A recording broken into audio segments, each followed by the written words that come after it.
Welcome to the show, Keith Yandle. What's going on? What's up, gentlemen? I'm using my wife's computer, so it wasn't Nice.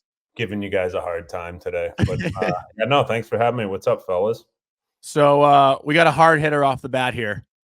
You ready for it? Strap in.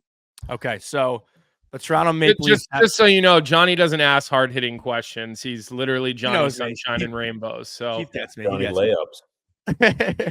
So the Leafs have now lost 6 straight games at home in the playoffs. They're undefeated without Austin Matthews in the playoffs. I've heard you once say that their biggest crutch is their fan base. If you're a Maple Leafs fan right now, are you petitioning to have Game 6 on the road in Boston and keeping Austin Matthews out of the lineup? What are your thoughts? Yeah, maybe do a neutral site somewhere in like maybe Buffalo. Buffalo seems to be somewhat close to both, but yeah, it's just the whole booing like during the game, especially in playoffs. Like if the team's not scoring on a power play or having trouble getting in, when the teams are booing, it drives me insane. And it seems like Toronto's kind of at the top of that when it comes to that. Yeah, especially during playoff times, like all you want is support. Like there's not a lot of room out there to make plays. The game's so fast in regular season, and then it jumps up by about 20 in playoffs. So you need all the support from the fans, and the discouragement is brutal. Like you feel it when you're a player, and no one wants to say it when you're playing because you got to be tougher than that. But it's something that I think can hurt the team. But as far as Austin Matthews not playing, I think you're nuts if you don't play him. The man had 69 goals. If he wanted to play at 10%, I think you play him. Obviously knowing Austin, being a tough kid, he must be going through some pain right now. Yeah, like, I mean, especially coming from you, a guy who never missed. I mean, Mr. Iron Man, right? So when you see that, especially in a playoff game, you got to wonder. And I feel like the Leafs, just the optics of it are so bad, right? They just are. And so I almost feel like the Leafs should say what's going on. I know in the playoffs, you don't talk about players that are injured, but let's just say he's got a groin issue or he's got a hamstring issue. And like, those are some of the worst injuries you can ever have as a hockey player. And I don't know if you ever dealt with them. I assume you must not have dealt with too many of them because you literally never missed games. Or he's just nails for 100 years. But like if you have a legitimate pulled groin, you can't skate. I mean, you can't. Right. So I just wonder, maybe this is a time where the Leafs could say what's happening and almost protect their superstar. Because look, he's getting dragged right now. I mean, everyone's like, well, he didn't play and they won. The team was more desperate. Chara plays with a broken jaw. Bergie plays with a punctured lung. And again, no two situations are alike, and we have no idea what's going on. You may know better than we do. I don't know Austin personally, but I don't know. I feel like the Leafs could help their superstar out by telling people what the hell's that. Leak it. You don't even have to come out and do a press release. Leak it to Frank Saravalli. Leak it to someone else like everybody else does. Yeah, I think, especially playing the first 2 games, you didn't see anything, whether he got hit in the foot with a puck or a slasher. So I don't think it's anything like that. I think it's got to be a sickness. And Nylander was getting dragged through the mud too the first couple games, right? And when he wasn't playing. So, and that goes back to my, the fans having to lay off a little bit. It's just like these guys want to play more than the fans want to play. You know what I mean? It's like this is what, as a player, you live for, is playing in the playoffs. All you want to do. That's why you see guys playing with broken hands, torn groins, ruptured spleens. Like guys will literally do whatever it takes to play. And obviously there's someone telling them that he can't play. It's got to be something serious because every single guy wants to be out there. And, as one of the best players in the league, the best goal scorer in the league, yeah, he's a guy that you need out there on your team. And I think if he's ready to play, you bring him back in. Well, Keith, I want to ask you that too, and we'll change topics here in a second. But while we're on it, I know that 2015 Rangers team you were on, they got beat up. Like, I think Game 7 against Tampa, I remember hearing like, McDonough had like broken rib cages or something like that. I mean, I know there was a lot going on in the room. Mac is absolute nails. Yeah, but at what point? Nails. At what point, though, is it almost somewhere where you have to say, like, hey, listen, man, like, if you really can't play, like, I don't know. We were talking about yesterday how contagious it could be when you see a guy suiting up, knowing what they're going through. But at what point do you really draw the line here? Because it seems like the Leafs are doing that, but they're being criticized for it, as opposed to, if Matthews goes out there and can't fucking move, like, it's a lose-lose situation for Toronto, it feels like. Well, that's why they have Tordal for everyone. No, but yeah. No, that 2015 team, our D was, I think Mark Stahl had a broken, or Girardi had a broken ankle. Stahl had like a broken foot. McDonough had probably broken pretty much everything. That's how he plays. Yeah, I had a grade 3 AC. Like our whole Kevin Klein, I think, broke his hand. It was our whole D was just depleted, and it's just that's one of those teams you look back like if we stayed healthy, we probably had a legit chance to win the cup that year. But it's just staying healthy, and but like I said, it's like every single guy wants to be out there. There's nothing that like when you don't play in the playoffs and you're morning skating, guys are getting ready, you have the biggest FOMO. Like, I mean, I can imagine during the regular season too, right? It's like you want to be out there more than anything. Yeah. I mean, I did it for 2 long playoff runs in Boston, and practicing and then getting smoked by Doug Jarvis, and then getting absolutely murdered on the bike by Whitesides, who was the old strength coach in Boston. I'm guessing I know he's not there anymore. I don't know if you ever crossed paths with Whitey.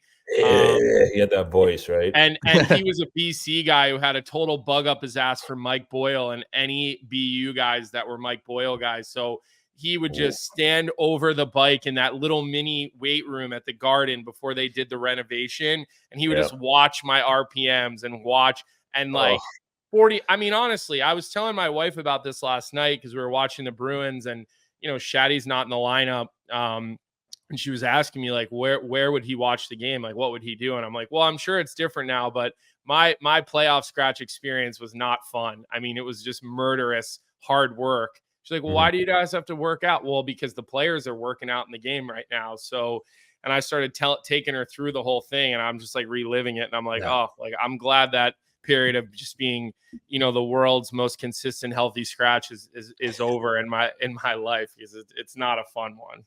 It's way harder to not play than it is to play. Like you'd think of bag skating after practice, and I remember early in my career getting healthy scratched and getting bag skated by Ulf Samuelsson. Like, you're like, oh my God, do we really need to do that? I don't know how guys do it. Like, especially like, a guy like Biz or fighters, like guys that don't play every day, they work so hard and don't get to play in a ton of the games. So it's a grind for sure. Keith, they made us bag skate before Game 7 of the Cup final because Claude didn't want to break the routine. So Jarvie literally killing us in Vancouver after like a 4 a.m. night at the Roxy. And we're like, there's no tomorrow. We're not getting in the lineup tomorrow. Like, what are we doing here? But, the show must go on. That's just how it goes. You got a ring though, right? I did get a ring. You're right. And it's all worth it. Exactly. I mean, it's kind of a, I keep it away. Let's just say that it doesn't come out because I don't really truly feel like I deserve it. Kind of how that feels when you're, you probably, I mean, you're just kind of like, you're kind of there, but you're not really fully there. And I give Chara and Bergeron and those guys, they definitely made us feel a part of it as much as they could. So, I mean, that's what helps to have guys like that around, but it's a fair point. No doubt. It's a fair point. I'd wear it every day if I was you. It's just kind of, bring it into this playoffs right now. It's obviously been, some people think it's kind of a meh first round. I still think it's been great. I don't know where you stand on it, but is your heart right now with the Panthers, with the teams that you've played for? You are Panther through and through? Yeah, I'm Panthers through and through. If they play the Rangers, I don't know what I'm gonna do. Because that's what it seems like it's gonna be. Yeah, I know. And that series, that series scares me. I think for both teams, if I'm a my Panthers hat on, I'm scared of the Rangers. If I have my Rangers hat on, I'm scared of the Panthers. So it's going to be a tough series, but I think also too with Carolina too. Carolina looks pretty good.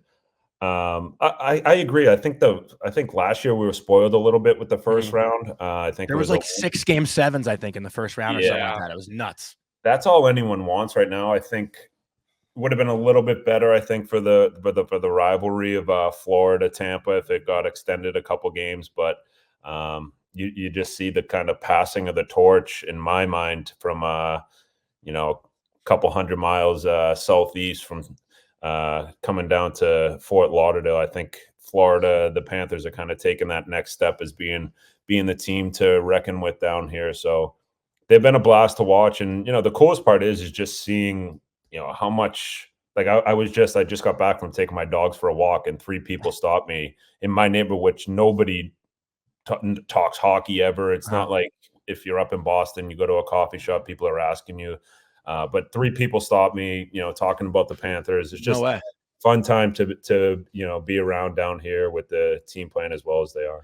I saw a picture from like 2014 pop up on Twitter yesterday, and it was like 6,000 people in attendance at a Florida Panthers game, not too long ago. Like that's a decade ago. And now you look at it and it's crazy. I mean, I got to experience the Stanley Cup final down there last year. And to your point, it seems like the Panthers have also done a good job at building out like the youth programs too. I know they built that brand new practice facility, right? So you can feel it when you're around there, but there's also so many Floridians now in the NHL too. And guys coming up like Colby, we talk about Seamus Casey a lot. He's a Florida guy. Stud. That kid's a stud. Yeah. He's going to play in the NHL. And the goalie at BC was from Florida too. And I mean, he looks like this U.S. goaltending string right now is unbelievable. Mm-hmm. And he looks like the next one. I mean, he was unbelievable all season. And I mean, he somehow didn't win the big college award, but I mean, some of those awards are a joke. Like I sit on the Hobie committee. It's kind of embarrassing how they pick it. But that kid's unbelievable too. And he's from Florida. Yeah. Yeah. He, so my best friend, drafted him, with Montreal, and he had me watch him a bunch this year. I couldn't like, he's got a little bit, he's got like the Demko look, but he's calm, like with Carey Price. Like Carey Price, yeah. 100%. Yeah, he's just like always there. Big. Yeah, he's big. Makes it look easy because he's always in the right spots. Like, look, I'm not a goalie guy, Keith, but when you're down at ice level between the benches, you kind of can see obviously more. Like I'm stating the obvious on that. But when you watch that kid, it never looks hard for him because he just like moves and he's just in the right spots. And I mean, I got to think Gortz and Ken Hughes and those guys are just like, foaming at the mouth.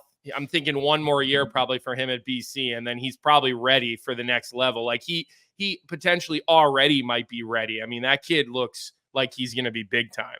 Yeah, I agree. Yeah, and just as far as, friends in the league, you're probably one of the most well-liked guys that's not playing right now, but I know you still have a lot of buddies that are playing, and you do a great job with BR Open Ice, going into the room, getting interviews and stuff like that. You've transitioned pretty easily into the media, but is there one guy, specifically, or maybe like a group, one or 3 that you're rooting for to get one in this postseason? Because I feel like, you got a lot of guys spread out here, and everyone's perspective on who they want to see win a cup is a little bit different. Like, the younger guys like me who grew up watching Joe Pavelski, I think I don't know him personally, but that'd be cool to see. But are there any friends that you have who haven't gotten one that you're itching to see get one? Yeah, I mean, obviously stating with Barkey, Eki, those guys that I play with, Bob, down here in Florida, Verhaeghe, those guys. But I think one that comes to mind is probably Vincent Trocheck. I was curious if you were going to say his name or not. Yeah. Yeah. I don't know if it's because you guys look a little bit alike. Me and Vinny? Yeah. I'm Delzato, dude. What are you talking about? Yeah, that's true. You said earlier you look like Miles Teller. You're all over the place. That's today. well, no, this is so I was with Keith, and Ty Gretzky thought I was Delzato for the whole night. He kept calling me Michael. That's great. DZ's a handsome guy. I'll take that for sure. Yeah. I played with Troch in San Antonio back when they were affiliated with Florida. He's a little bit younger than I am, but like you could just tell. You know how those guys in the American, I know you were in the American League for like an hour, but you know how there's the guys in that league that you watch and you're just like, okay, yeah, you don't belong here. Trocheck was like that. When he was in San Antonio and we were in the American League, we had like Scott Clemenson in goal. Like Clemmer's the best. But you could just see Vinny was just more skilled, faster, smarter. He had to work on things, but like he just didn't look like he belonged in the American League. Yeah, no, I agree. And just seeing the growth of his game and what I've seen since I think my first year might have been his second or third year in the league. So he was still young, kind of figuring out the games, the everyday, how to handle yourself off the ice, on the ice. Like he was still figuring out the game as a whole. And I think now he's just got it completely figured out. He's got a great family, great wife, great kids. So yeah, he would probably be my my guy to see that I would love to see. But Pavelski too, I'd love to see him. I had Dallas going to the finals this year, but I don't. So do I. By the way, I don't know if that's going to happen. Yeah, I mean, look, we had a pretty heated debate on this show that we then spilled onto social media. And it was after game 1, Keith, and Jonny called the Dallas game 2 a must win. And I was like, well, hold on a sec. I'm like, it's game 2. You certainly don't want to go down 2-0, but when you look at that room, you got to feel like, okay, we have a good enough roster that we can come back against anyone. We've seen the tide turn in this series. And if I had to make a bet right now, I think Dallas is playing better than Vegas. I mean, I know Bruce Cassidy is going to like make some tweaks because he's really good at that kind of thing. Jack Eichel is going to go to another level because like I just think Jack is so good. And that whole roster, I mean, Stone and all those guys, like they've got a freakishly good roster and decor, but Dallas just seems to play better north-south hockey, better detailed hockey. Like I still feel good about them winning this round. I don't know about Colorado, though. I think Colorado now looks like potentially the team to beat in the playoffs, the way that they went through Winnipeg. I know, and just from I don't know if it was hearing or talking to people, a lot of people had Winnipeg, and I didn't watch a lot of Winnipeg this year. It seemed like a lot of people had Winnipeg winning that series. I don't know if maybe it was Hellebuck or whatever the reasoning for that, but I just didn't see it with them. Maybe I didn't watch them enough. But yeah, I mean, Colorado, how do you bet against those guys? Them, Vegas, it's like, they're so deep. Like every year it's like, okay, goaltending's going to win. But when was the last time like a goalie that was making $10 million won a cup? Like, right. It hasn't happened. Yeah. I don't think look at our DFO first round playoff picks. This is for the 8 or 9. Was it? Colby's gonna brag about this for fucking 5 weeks. No, it's crazy to me that I was the only one to pick Colorado. I was like, I had to rethink it. I'm like, why are all these other people thinking that this is a no brainer? And I'm like, we're squares. Well, they're all Canadian. Is everyone Canadian? Well, Johnny's not. Frank's not. But then I guess the rest of everybody in this would be Canadian. So that's a reasonable point. But then look at the bottom. Look how we all picked against the Bruins, which, I mean, look, I still have faith that the Bruins are going to get it done. I picked against them going into the playoffs. I just thought this was finally Toronto's year based on the way they played down the stretch. And I think yet again, all of us except for Stephen Ellis are going to be wrong. But the Colorado one seemed like the crazy one to me. Like that didn't seem like as much of a toss up to me as I guess it did, to most. Yeah. I know someone had texted me. They were like, "Hey, I took Winnipeg to win the cup." I'm like, "What?"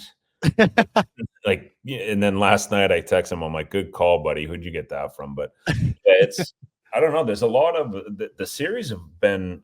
It's hard to kind of get your finger pointed on how exactly these series and the games are going to go. Like you don't really know. But I forgot Noah Hannafen's another guy I'd love to see win a cup. Oh yeah, okay. Yeah. He's a Boston guy, so I assume that's how you know him, from Boston. Yeah, working out with him in the summer, and he's good friends with Hazy, so I've gotten close. Love to see. You know why I want to see Hazy win one? Nobody will Hazy will be OV 2.0 if he were to win a cup. Nobody will have more fun since Alexander Ovechkin than if Kevin Hayes can win a cup. Like that would be worth a reality TV series following him and the entire Hayes clan around, Big Kev and all the sisters, and that would be must It'd see be TV. must watch. Yeah. Get it on Dirty Water TV. Let Billy Fairweather produce it, and everyone will take shots at the greatest bar once they get to the final episode. That would be so good. I actually I wanted to ask you, and you don't have to tell it if you don't want, but I feel like I heard a story recently. I don't know if it was from you, but did you steal Kevin Hayes' car while he was in an exit meeting in New York or something and leave it on the West Side Highway? What is that story? JT Miller's. Oh, it's JT Miller? Yeah. Oh, you got to tell that story. Yeah. So it's like at the end of the year, your year-end meetings, it goes in order of seniority. And we had St. Louis, Brian, Dan Boyle. We had, a ton of guys. And I was probably maybe 7 or 8 down. Rick Nash was on there. So I came in and Nasher was waiting. And I'm like, what are you waiting for? You're Rick Nash. He was like, oh, Millsy's in there. I was like, what?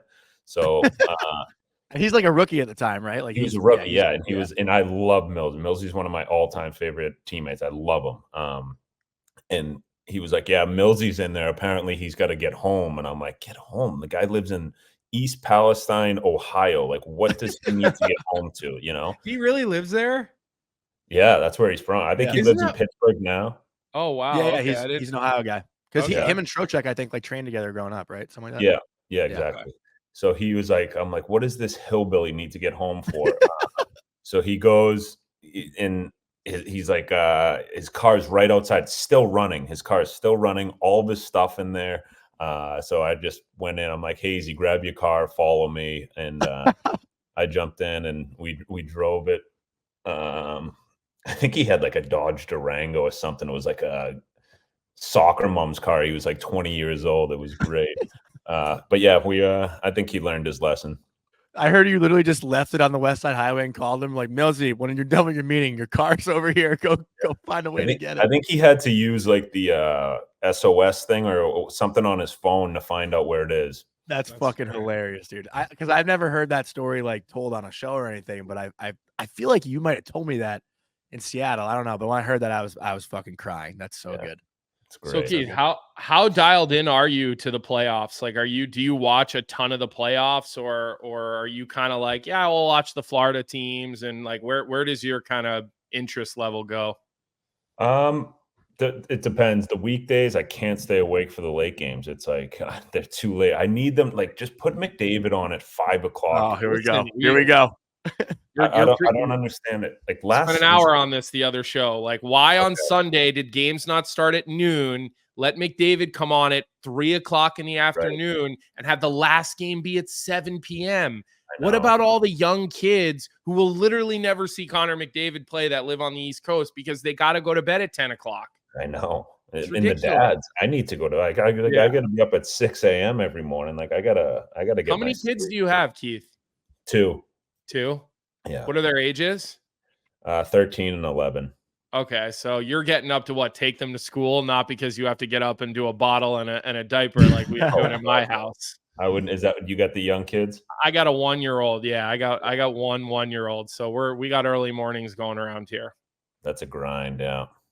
Are you doing any coaching or anything? Are you staying involved in the game on the ice at all? I know you're doing media stuff, but as far as being on the ice. Me and my brother do a camp in the summertime over in Nantucket, which is last year was our first one. I bought a house there last year and just kind of wanted to get something going on the island with there's a good amount of local people, but people who traveled in as well, and just kind of get to see what the hockey's about there, maybe get involved with it somehow. So yeah, that's been fun. I've never done anything with my brother to that extent. So it's fun to get on the ice with him and just teach some kids. And it's funny because our personalities are so different because he's so used to coaching, right? He's got the loud voice. He's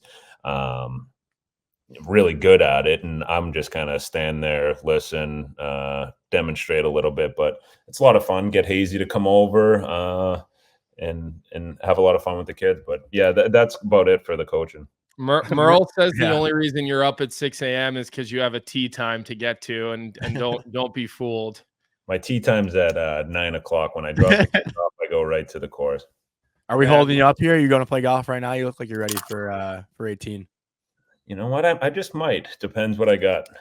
You know, I think Hal Gill and AJ do something out on Nantucket too. I feel like they're always asking me, are you up in Boston? Are you around? And I think they do stuff up there too, don't they? Yeah, they do. They do. I think theirs is 2 weeks after ours. So the other guy, I think his last name's Riley. He's the coach of Army hockey, I think. Ryan Riley? Yeah. Ryan Riley, yeah. He's the best. He The does best. a camp there the week before mine. Mhm. Then, yeah, AJ and Skillsy do theirs. So there's a good, and I think Dougie Nolan, you know that name, he's from Quincy. I think he does a camp there. So there's some good things going on over there, getting the hockey going. Yeah. Mhm. Well, look, I want to ask you about two other situations in the NHL that are not playoff related, because I feel like you kind of touched both these situations. I didn't realize this until I was looking it up, but you played a long time in Arizona, so I'm very curious to get your thoughts on that entire situation. But I want to start by asking, like, what was it like playing for Gretzky? Because I think that was your first coach in Arizona before Tip came in, right? Yep. Yeah, it was. I wish I was a little bit older to kind of embrace it. When you're young, you just you don't want to be seen. You don't want to, because any look or whatever bad play, you think you're going to get sent to the minors. But Wayne was really good to me. It's funny now because now we're good friends. We golf together. And it's funny how the world has changed, because I couldn't even look him in the eye when I was playing for him. Like, remember one time he called me into his office, or I was in the shower after the game. The security guard was like, "Hey, Wayne wants you." You know what that means, right? Yeah, all right, packing Bring my your playbook. Yeah, exactly. So I get in there, and I think it's like him, Barkley, somebody else sitting in the coach's room, and he's like, "Can you just cut your fucking stick?" Oh, sorry, can you swear in this? Yeah, you say whatever can you want. try. Yeah. Go ahead. He was like, Have you "Can not heard us? We've dropped like 5 F-bombs, I feel like. Oh, sorry. He was like, "Can you please just cut your stick down?" Because I used to use my stick was as long as Chara's. It was like the highest it could be. It was, I don't know why I used it. For a shot, probably, right? Didn't I they say never like shot. longer stick, harder shot? I don't know. I've heard. Yeah, it was probably so I could just poke check and never had to play the body. But yeah, he's like, "Can you please just cut your stick down?" I'm like, "Okay, what? Like how much?" He was like, "I want you to go like an inch a week for like 3 weeks or 4 weeks." I'm like, "All right." He's like, "I want you to have it the same size as Keith Ballard's, who was maybe a little bit smaller than me, same size, whatever."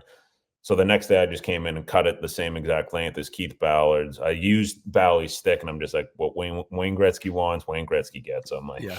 But he was great.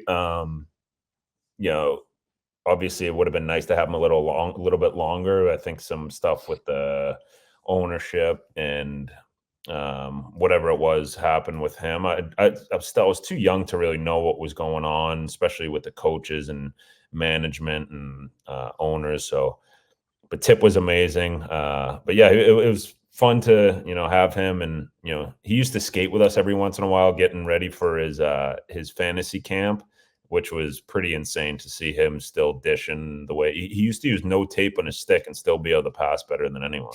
Jeez. Nasty. And then what, Arizona, Colby, you wanted to ask about, right?